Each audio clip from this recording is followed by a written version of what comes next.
What if I told you the wisest thing a teacher could ever say to you is don't follow me, not listen to me, not believe in me, but go your own way? Sounds like the worst branding strategy in history, right? And yet, that's exactly what the philosopher Friedrich Nietzsche had Zarathustra, the central character in Thus Spoke Zarathustra, say to his followers. He didn't beg them to stay. He told them to leave. In fact, he said, "Depart from me, and guard yourselves against Zarathustra, and better still, be ashamed of him." Now, that's not exactly the kind of thing you hear from modern influencers, is it? But why would a sage push away his disciples? Why would someone who has wisdom to share tell people not to believe him? Because truth, real truth, isn't something you inherit. It's something you build. And if you skip that part, if you blindly follow someone else's version of reality, you're not gaining wisdom. You're outsourcing your soul. Let's unpack this idea with a simple but powerful story. A young student hungry for enlightenment spends years wandering, joining ascetics, living among monks, studying ancient texts. He's devoted, obsessed even. But after all that time, he still feels lost. So he gives up the search and takes a job on a quiet farm. There, he works alongside a humble farmer, simple, reserved, not the type to go on spiritual rants. But when he does speak, his words are sharp, thoughtful, and oddly profound. At first, the student is skeptical. He debates the farmer constantly, treating him like all the other spiritual guides he's met before. But over time, the student notices something different. The farmer doesn't just talk about peace, he radiates it. There's a grounded wisdom in him that feels real, authentic. Soon, the student stops debating. He starts listening.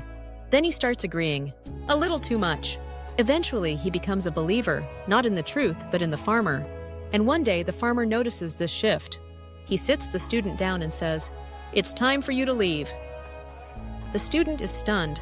"Leave? Why? I came seeking truth, and I found it in you." "What you've found," the farmer says quietly, "is me, not the truth." He pulls out a map and asks the student what he sees. "I see the farm, the river, the mountains." "No," the farmer says. "You see an image of those things, not the things themselves." Then he explains, "Memory, like a map, can only capture a shadow of reality. It can't hand you the truth. Someone else can share their experiences, their understanding, even their wisdom, but they can't give you reality. That's something you must see for yourself. And if you don't, if you keep following someone else's map without ever verifying it for yourself, then you're not living your life. You're living theirs. And here's the kicker. If the farmer's map turns out to be wrong, and it might, you'll both be lost. You'll be incapable of helping him or yourself because you never learned how to navigate reality on your own. This is the core of Nietzsche's message. Inquire, don't believe. Belief is comfortable. It's easy.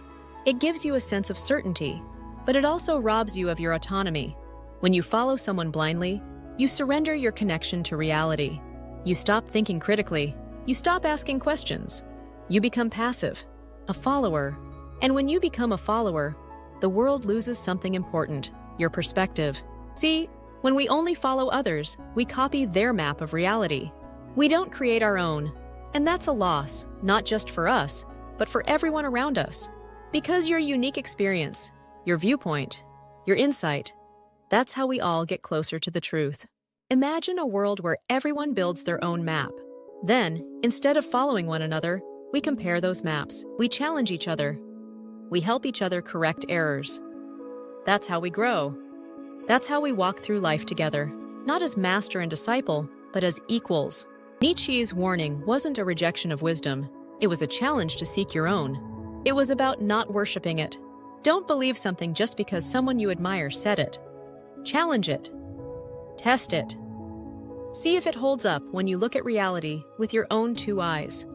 As he wrote in a letter to his sister, "If you wish to strive for peace of soul and pleasure, then believe. If you wish to be a devotee of truth, then inquire." Belief gives you comfort. Inquiry gives you freedom. And the truth? It doesn't need a spokesperson. It doesn't need a guru. It doesn't need a middleman. It needs you, fully awake, deeply curious, and completely unafraid to doubt even the people you admire most. So don't follow me. Don't follow Nietzsche. Don't even follow Zarathustra.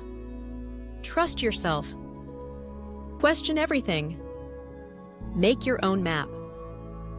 And when you do, I'll meet you on the path, not ahead of you, not behind you, but walking beside you as an equal.